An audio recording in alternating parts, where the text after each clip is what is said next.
परेशानी पड़ने वाली है। इजराइल के प्रधानमंत्री नेतन्याहू ने एक दिन पहले ही शिन बेट लीडरशिप कॉन्फ्रेंस में कहा था कि इजराइल ऐसे देशों का समूह बनाना चाहता है जो कट्टरपंथी ताकतों का विरोध करते हों।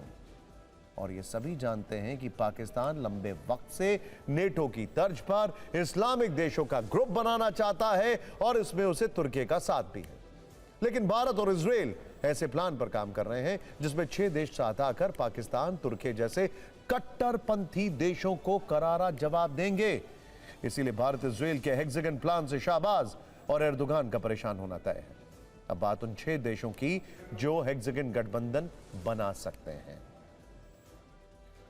देखिए, इसमें सबसे पहला नाम है इजराइल का, बट ऑफ कोर्स इजराइल और इजराइल का नाम इसलिए है क्योंकि यह वहीं से इनिशिएट हो रहा है।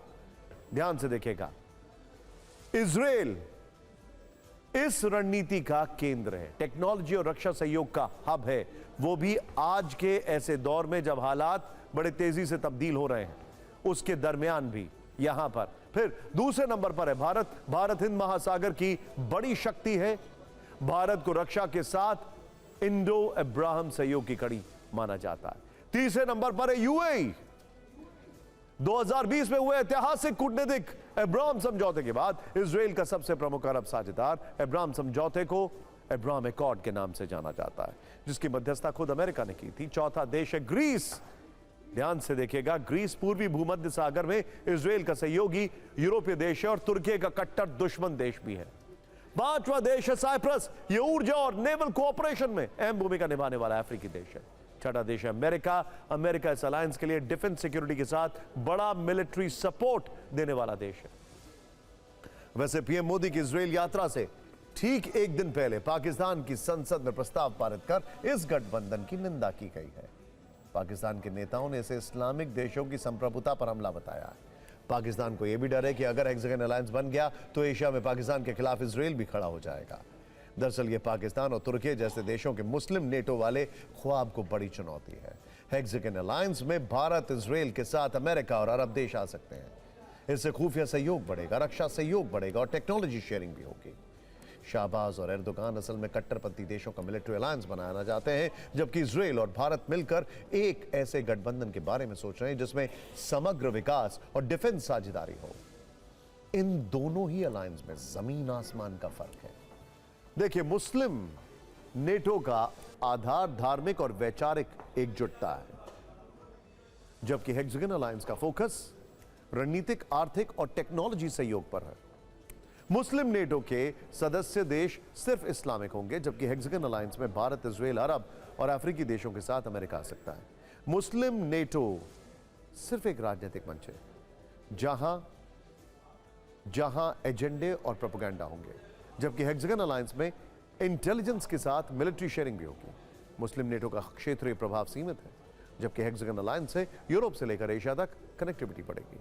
वैसे मुस्लिम नेटो अभी औपचारिक सैन्य गठबंधन के रूप में दूर दूर तक नहीं है, इट्स जस्ट द टॉक, जबकि हेक्सागन अलायंस भी एक प्रस्तावित रणनीतिक विचार है जिसका नाम सुनते ही पाकिस्तान की बेचैनी बढ़ जाती है।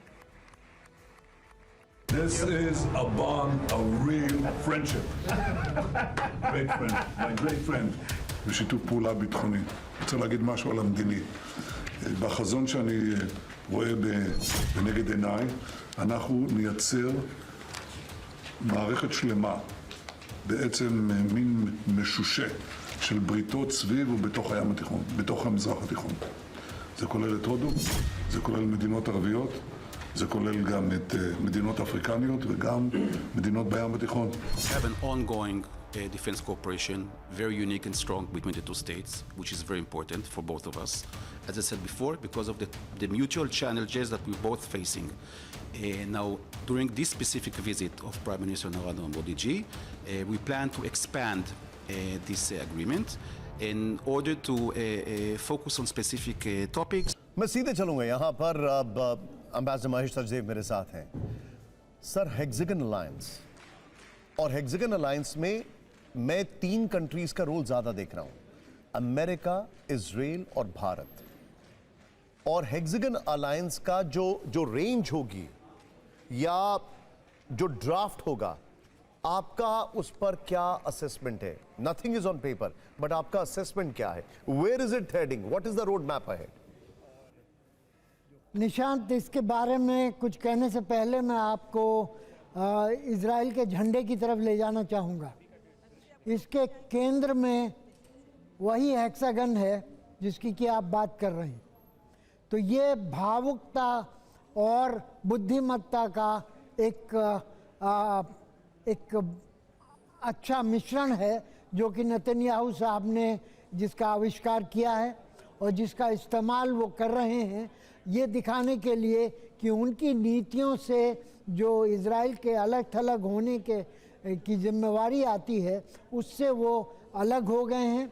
और ये हेक्सागन उनकी अंतर्राष्ट्रीय छवि को दोबारा विकसित करेगा, दोबारा वहीं पहुंचाएगा जहां वो 7 अक्टूबर 2023 से पहले थी।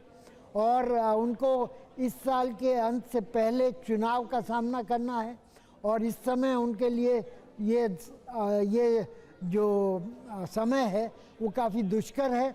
उनके ऊपर भ्रष्टाचार के आरोप हैं, उनके ऊपर 7 सितंबर के लिए निर्कम्यता के लिए जिम्मेवारी की वो थोपी जाती है और उन्होंने अभी तक इसके लिए कोई भी जांच कमेटी वगैरह बैठाने से इनकार किया है। तो ये सब देखते हुए एक तरह से वो पासा पलटा जा रहा है और भारत ने इस बारे में कुछ नहीं कहा है क्योंकि भारत इस तरह के सैनिक या अर्धसैनिक या सामरिक गठबंधनों का विरोध करता रहा है। और भारत के संबंध, जैसा मैंने पहले कहा इसी आज के ही दिन आपसे, कि भारत के संबंध और देशों के साथ जो कि उसी क्षेत्र में है, चाहे वो ईरान हो चाहे खाड़ी के देश हों, उनके साथ संबंध बहुत ही ज़्यादा प्रगाढ़ हैं और महत्वपूर्ण हैं। और भारत को इस तरह के षटकोण से कुछ लेने देने या हासिल होने की संभावना कम या नुकसान ज़्यादा महसूस होता होगा। Be with me sir, be with me. यहाँ पर